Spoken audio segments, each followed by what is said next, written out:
ورحمة الله وبركاته. بسم الله الرحمن الرحيم. نحمده ونصلي على رسوله الكريم.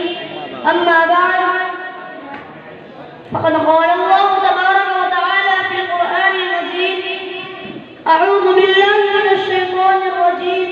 بسم الله الرحمن الرحيم.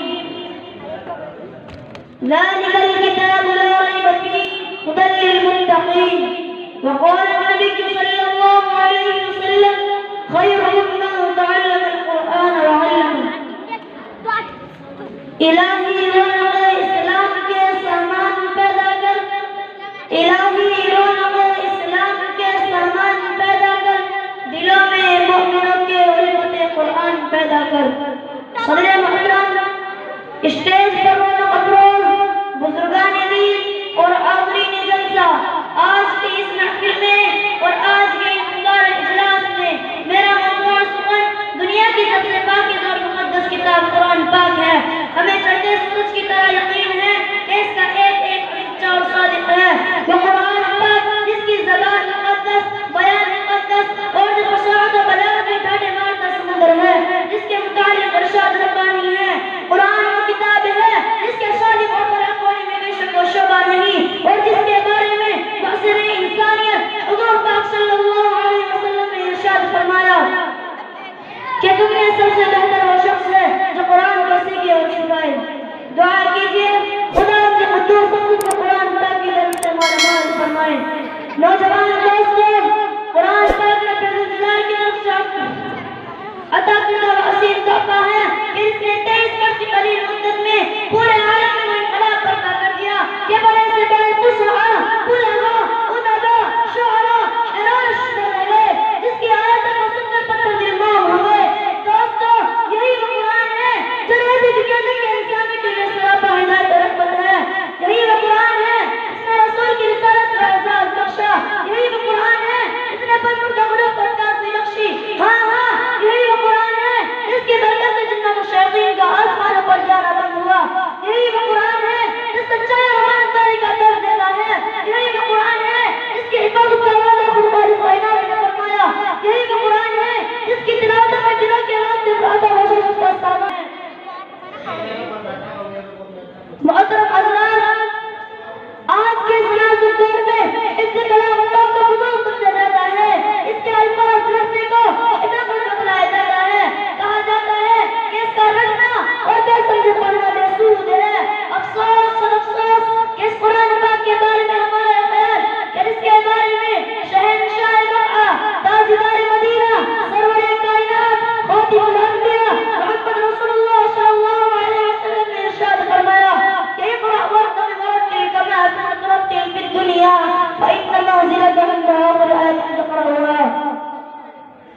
کہ قیامت کے دن حافظ قرآن سے کہا جائے گا کہ قرآن پڑھتا جا اور جنت کے درجوں پر چڑھتا جا، اور ٹھہر ٹھہر کر کے میرے ساتھ دنیا میں ٹھہر ٹھہر کر پڑھتا تھا، بس تیرا مقام ٹھکانا وہی ہے جہاں تو آخری آیت پر پہنچے۔ یاد رکھو، یہ قرآن دنیا کی سب سے بڑی نعمت ہے۔ یہ زمین، آسمان، چاند، سورج، ستارے وہ اس نعمت کا مقابلہ نہیں کر سکتے، کیونکہ قرآن رب کائنات کا عظیم کلام ہے۔ اور کیوں نہ ہو، جبکہ اس کے اتارنے والا امین، جس ذریعے اتارا گیا وہ بھی امین، جس ذات پر نازل ہوا وہ بھی امین، جس مقام پر نازل ہوا وہ بھی امین، جس مہینے میں نازل ہوا تمام مہینوں سے افضل، اور جس رات میں نازل ہوا 1000 مہینوں سے بہتر ہے۔ اللہ کا مقدس اور پاکیزہ کلام تمام کلاموں سے افضل اور برتر ہے۔ حدیث پاک میں آتا ہے: فضل کلام اللہ علی سائر الکلام کفضل اللہ علی خلقہ۔ کیا ہوا کہ کلام کو سب کلام پر ایسی فضیلت ہے جیسے ڈاکٹر اشیانوں کو تمام مخلوق پر اللہ کا بلایا۔ خدا کا پیارا نبی ارشاد فرماتا ہے کہ جس نے قرآن پڑھا اور اس پر عمل کیا، اس کے والدین کو قیامت کے دن سورج سے بھی زیادہ روشن تاج پہنایا جائے گا۔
کے ساتھ ہماری آنکھوں کی سور جائے تو اس کی تعلیمات پر عمل کرنا ہوگا۔